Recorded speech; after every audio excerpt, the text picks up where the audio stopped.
Isa ang aktor na si Tony Labrusca sa upcoming Kapuso series na binibining marikit na mapapanood sa GMA Afternoon Prime simula sa February 10, 2025. Makakasama niya sa naturang serye sina Pokwang at Herlene Budol.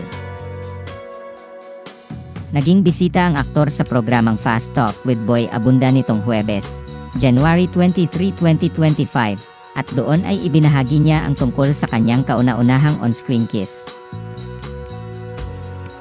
Ibinahagi ni Tony sa naturang panayam na inabot raw ng 10 oras ng punan ang kissing scene nila ng aktres na si Angel Aquino para sa isang movie na ginawa nila noong 2018.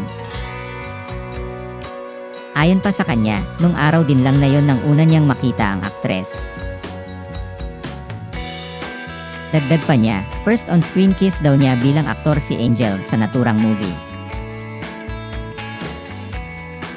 Anya, we were filming those scenes at 9 p.m. hanggang 7 a.m. kinabukasan. It was a long night. On my end, I didn't know what I was doing. That was my first on-screen kiss like that. Nang tanungin ang aktor kung nakaramdam nga ba sila ng ilangan ng gawin ang naturang eksena, sinabi ni Tony na maiilang lang daw siya kapag napansin niyang hindi komportable ang kaeksena niya, bagay na hindi naman daw niya nakita sa aktres. Kaya naman saludo siya kay Angel dahil very experienced actress at very professional ito.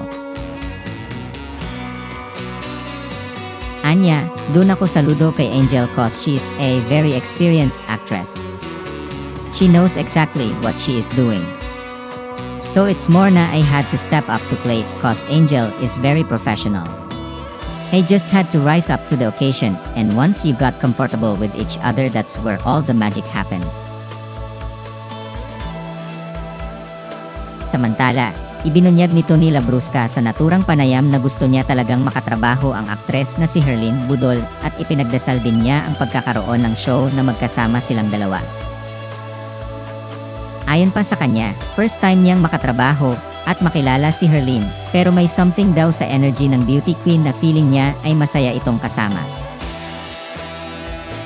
Anya, ito yung first time ko siyang makatrabaho at makilala, pero may something sa energy niya na feeling ko masaya siyang kasama, totoo siyang tao. And ngayon masasabi ko na she's exactly the way that I expected.